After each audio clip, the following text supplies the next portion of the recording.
Ça crisse, ça glisse, ça saute, ça dérape sur la glace ou dans la poudreuse. Et pour les plus fous, ça descend allongé la tête en avant sur la mythique Cresta Run, unique piste de luge en glace naturelle du monde qui permet d'atteindre les 130 km/h. Je descends la Cresta à chaque saison, de très nombreuses fois. C'est l'un des grands frissons de la vie. L'adrénaline est incroyable. Lorsque vous terminez et que vous arrivez en bas, vous vous sentez vivant parce que vous avez fait quelque chose de très spécial. À Saint-Moritz, au cœur des Alpes suisses, la recherche des sensations fortes a été le point de départ d'une véritable révolution du tourisme qui lui a permis de transformer ses flocons de neige en paillettes d'or.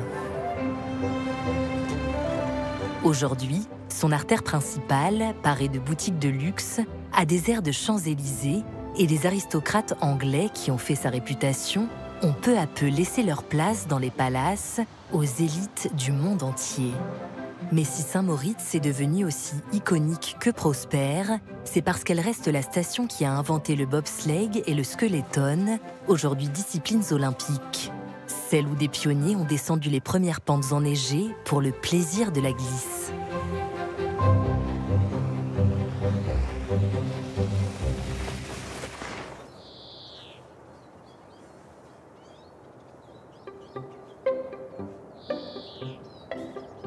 Pourtant, au XIXe siècle, la seule chose qui démarque le petit village de la vallée de l'Engadine de ses voisins est sa source thermale, célèbre depuis le Moyen-Âge. La légende raconte que le pape Léon X a promis l'absolution à tous ceux qui ont fait un pèlerinage à la source.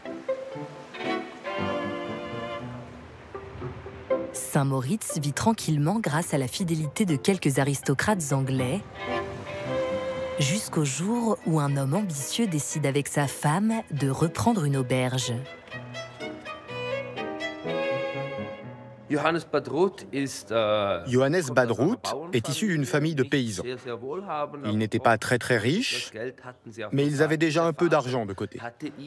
Le père lui avait acheté cette pension. C'était la pension Faller. Une petite maison avec quelques chambres d'hôtes. Au XIXe siècle, Saint-Moritz est un petit village agricole, peuplé de fermiers. Il y a déjà une ou deux petites pensions familiales, et les touristes viennent surtout pour profiter de l'air des montagnes et de la source thermale. C'est une destination purement estivale. Donc on vient du printemps à l'automne. Mais en hiver, il n'y a personne.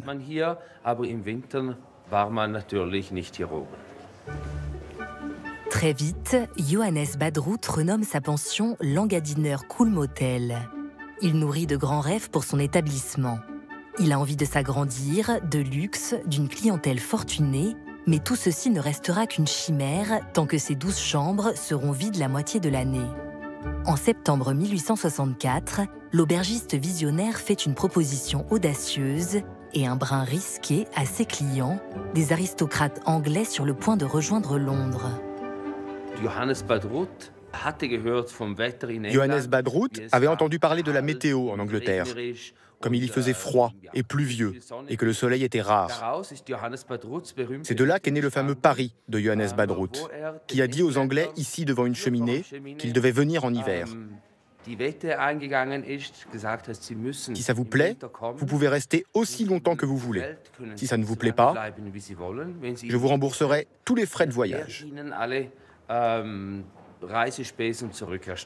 Les aristocrates sont venus et se sont enthousiasmés après une saison ou quelques semaines en Engadine. Et ils l'ont bien sûr répété à leurs amis. Et c'est comme ça que le bouche à oreille a fonctionné. Ça a très bien marché.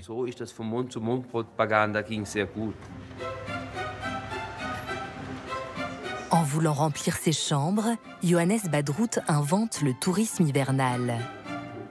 Pour tenir le standing des aristocrates, de plus en plus nombreux à fuir le fog londonien, le modeste aubergiste, devenu homme d'affaires, agrandit et transforme son hôtel en palace. Rien n'est trop beau ni trop cher. Il construit des salles de bal, crée un lobby digne d'un manoir anglais, perfectionne le système de chauffage et installe l'eau courante. La discrétion légendaire de l'hôtellerie suisse, propice aux discussions d'affaires, couplée à la recherche constante d'innovation, s'avère être un pari gagnant. À l'exposition universelle de Paris, en 1878, il a acheté une petite turbine. Et le soir de Noël, il a allumé la première lumière électrique de Suisse dans notre salle à manger.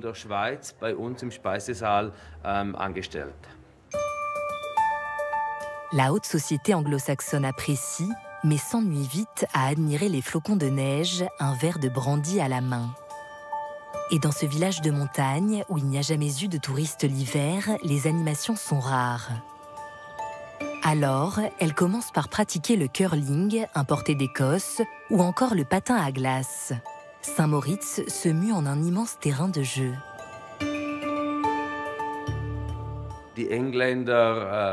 Les Anglais étaient très créatifs. Et parmi eux, un fou a eu l'idée d'un nouveau sport. Les traîneaux, qui étaient utilisés pour le transport du foin, les Anglais ont commencé à s'en servir comme des luges. Et bien sûr, à glisser à travers le village. Ce n'était pas forcément du goût des villageois.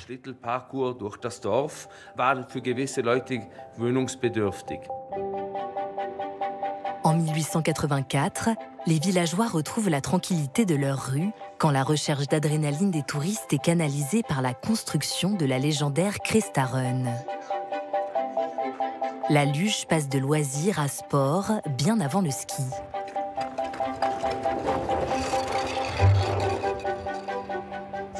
Les personnes les plus rapides sur Terre, avant que l'homme n'apprenne à voler ou ne construise des avions, étaient celles qui descendaient la Cresta. C'était la chose la plus rapide que l'on pouvait faire en 1880.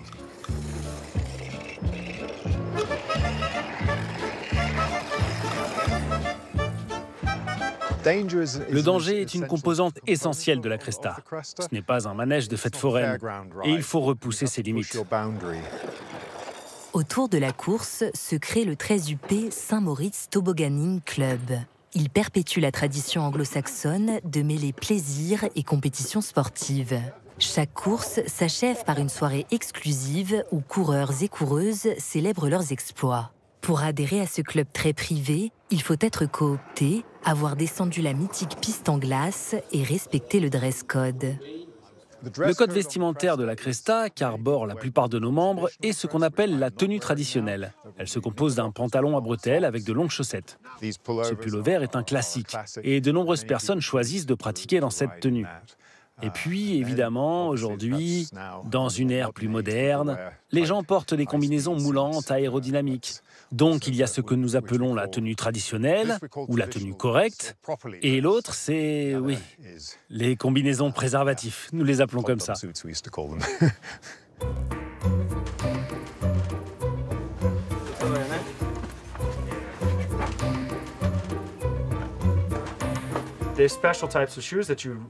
Les chaussures spécifiques de la Cresta Run ressemblent à des chaussures de football. Les crampons permettent de s'accrocher à la glace et de courir. Et puis, il y a ce qu'on voit ici, qui est en fait le râteau. C'est ce que vous utilisez pour ralentir. Ça y est, je suis prêt pour la Cresta Run.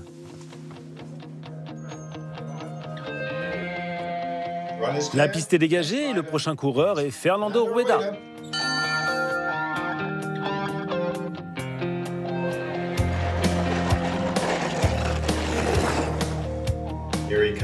Fernando entre dans la zone des virages.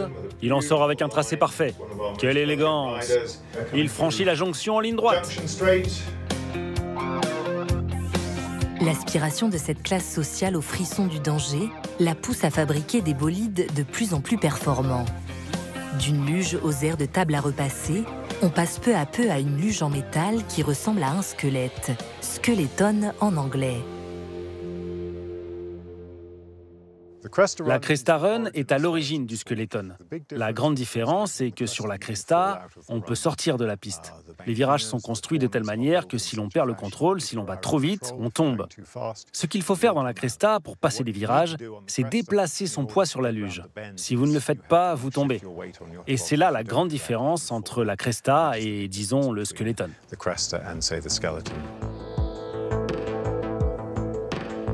Au même moment, le bobsleigh qui se pratique assis et à plusieurs est aussi inventé à Saint-Moritz.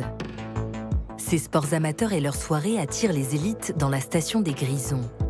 Dans tout le massif des Alpes, des compétitions sportives s'organisent, mais c'est Saint-Moritz qui concentre les plus prestigieuses. Elle accueille même 2 fois, en 1928 et en 1948, les Jeux olympiques d'hiver. Un stade est construit et il est aujourd'hui habité par l'artiste Rolf Sachs. Le skeleton et le bobsleigh font partie des premières épreuves officielles. En 1928, ici devant, il y avait les jeux de hockey et il y avait le patinage de vitesse et bien sûr la cérémonie d'ouverture et de fermeture. Et toute la tribune était en fait dans cette colline. Là, sur le toit, il y avait la tribune des VIP. En 28, c'était encore beaucoup de militaires. Bien sûr, en 48, beaucoup moins. Les gens avaient vu assez de militaires pendant la guerre. Et il y a en fait une grande ouverture dans la tour. Et là-dedans, il y avait l'orchestre pour jouer les hymnes nationaux pour les gagnants. Dans les années 1960, la station devient moins réputée pour ses compétitions sportives que pour ses soirées extravagantes, emmené par le père de Rolf, Gunther Sachs, figure de la jet-set de l'époque, champion de bobsleigh et ex-mari de Brigitte Bardot. Il y avait beaucoup de gens très connus qui sont toujours venus ici. Charlie Chaplin, Laga Khan qui était là, et il y avait la famille Agnelli, et mon père qui était très incrusté ici, bien sûr, quand il était marié avec Brigitte Bardot, il est venu ici.